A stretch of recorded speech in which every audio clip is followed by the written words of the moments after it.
What's up mga kapalangga? Lagyan ko dito. For today's video, magluto tayo ng gulay. Gulay kung gulay. Leray iri. Alright. Let's start cooking. So, lutong patsam. Gigisa muna natin yung ating bawang. Susutayin natin ang ating bawang. So, kunting mantika na lang yung mga kapalangga kasi kanina may oil.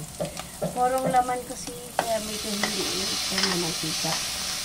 So, sibuyas. Start with gisa-gisa. Nakikita pa ba ang aking, hey.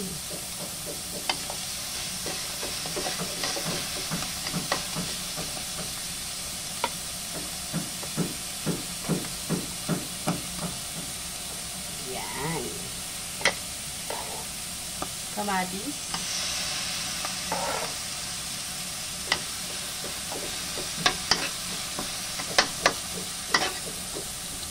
So, palabasin lang natin yung juicy ng kamatis mga kapalangga. Yung juicy. Yan. Labasin lang natin ng kaunti bago natin ihalo yung giniling na pork. Medyo madami yung ating giniling na pork. Medyo marami din naman yung ating gulay. Kaya,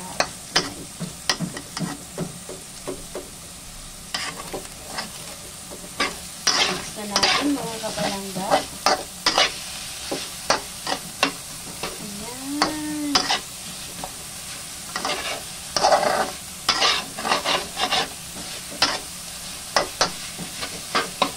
O, diba? So, already.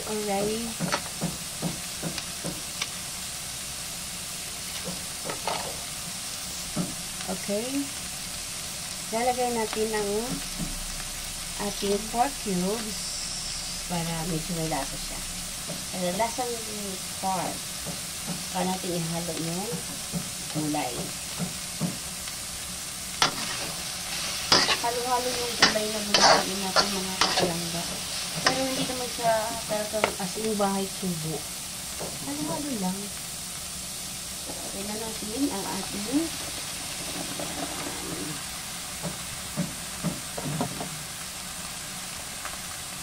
see?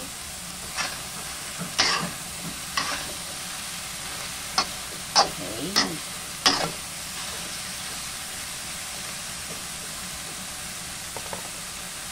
Lalagay din tayo ng patis. Ayan. Patis mo na yung ating paano. Okay. Enough. Mix lang natin.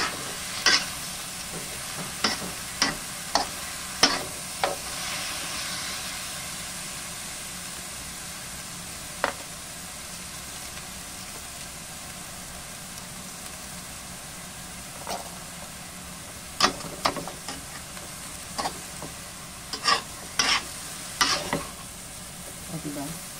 Halo-halo. Hindi po ako gagawa ng lumpiang Shanghai mga kapalangga. So that is totally gulay na may tugi.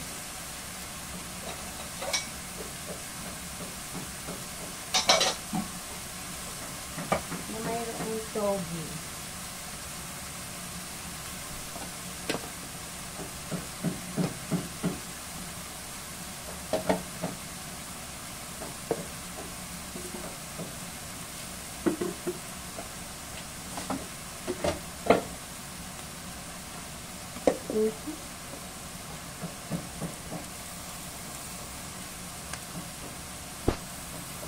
So, takpan muna natin mga kapalangga.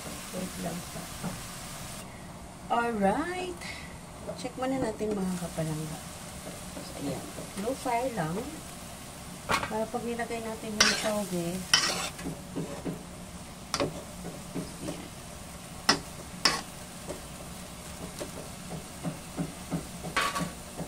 Para pag nilagay natin yung toge mga kapalangga guys, mabilis na siya. So, yan yung toge. Ito yung nalilis ko na kanina. Hindi ko na mahabol yung mga kapalangga yung iba. So, yan. Halo na lang natin. Maluluto din naman yan. Okay. So,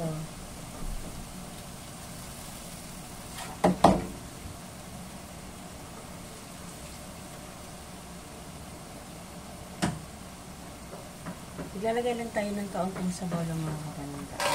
Malinis yun. Mineral yun mga kapalangga. So, paan? Medyo masikip. Or madami ang tak. Spread lang natin para maluto siya. Yan. Alright. Check na natin mga kapalangga. Ayun. Medyo ano na siya. Ito na yung kanyang toge. So, usually mga kapalangga, ang toge mabilis lang maluluto. So, yan na.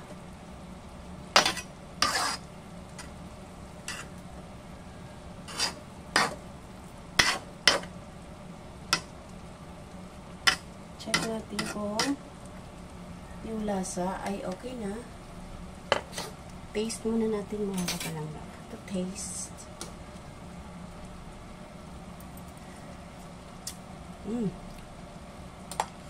Mag-a-add lang ako ng konting patis. Okay. Then,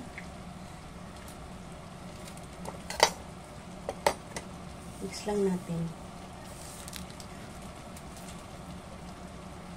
So, wala akong ilalagay na ibang mga kapalangga, kundi yung patis at saka yung cubes kanina, 4 cubes. So, luto na yung luto na yung toge.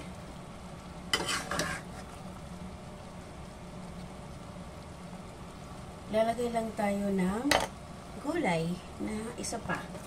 Repolyo. So, ayan.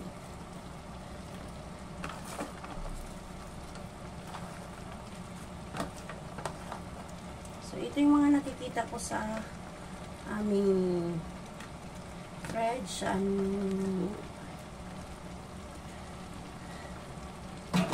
Lagayan ng gulay. Kaya, niluto ko na. Sana all. So, maliban kasi mga kapalangga sa sunod-sunod na yung karne na inuman namin, need ko talaga mag-ano ng gulay. May karne pa rin naman, giniling na pork. So, ayan. So, takpan natin. Malapit na yan. Mabilis lang maluto yung repolyo mga kapalangga. Kaya, ano na natin. Bago natin siya ilagay sa ihain. Tatakpan muna natin ulit. Pakuluin lang natin ng isang kulo. So, takpan muna natin. Yan. Alright, check na natin mga kapalangga. So, ayan, luto na. Yung repolyo kasi mga kapalangga or yung cabbage. Cabbage ba? Kahit half cook lang siya, masarap na yan. Same with, pero hindi siya, para malutong siya. Okay, so, ayan.